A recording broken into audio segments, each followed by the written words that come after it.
கண்டிப்பாக வீட்ல வந்து ஒரு 6 மாசத்துக்கு மேல எந்த ஒரு பொருளுமே நம்ம யூஸ் பண்ணாம வச்சிருந்தோம்னா, அது வந்து நெகட்டிவ் எனர்ஜிய தான் வந்து கண்டிப்பா கிரியேட் பண்ணும். இப்போ வெளிநாட்லலாம் வந்து பார்த்தீங்கன்னா, நல்லா கரெக்ட்டாவே சொல்லுவாங்க அவங்க. 6 மாசத்துக்கு மேல எந்த ஒரு பொருள் வந்து வீட்ல இருக்கோ, அந்த பொருள வந்து அவங்க உடனடியா டிஸ்போஸ் பண்ணணும்னு சொல்லுவாங்க.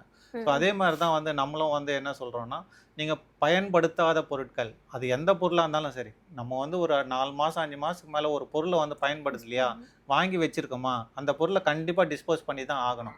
அது வந்து நம்மளுக்கு தேவை, தேவை, தேவைன்னு சொல்லிட்டு நம்ம பண்ற ஒரு தவறான பழக்கமே என்னன்னா, நமக்கு ஒரு பொருள் தேவைன்னு சொல்லிட்டு அந்த பொருள என்ன பண்ணுவோம், கட்டி மேல தூக்கி போட்டுருவோம். அத யூஸ் பண்ணவே மாட்டோம்.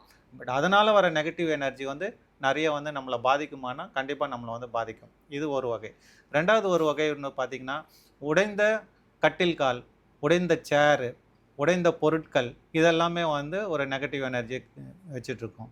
இதுல வீட்ல வந்து பார்த்தீங்கன்னா, அங்கங்க மூலைகள்ல வந்து பழைய தொடப்பங்கள், பழைய ம். செருப்புகள் அதெல்லாமே வந்து பார்த்தீங்கன்னா, இன்னைக்கு அபார்ட்மெண்ட்லலாம் போய் பார்த்தீங்கன்னா, பால்கனில தான் வந்து இருக்கிற குப்பை எல்லாத்தையுமே வந்து அங்க தான் போட்டு நான் வச்சிருக்கோம். வச்சிருக்கேன். ஸோ, அப்போ அந்த மாரி ஒரு அமைப்பும் வந்து வீட்ல தேவையில்லாத ஒரு நெகட்டிவ் எனர்ஜிய வந்து கிரியேட் பண்ணும்.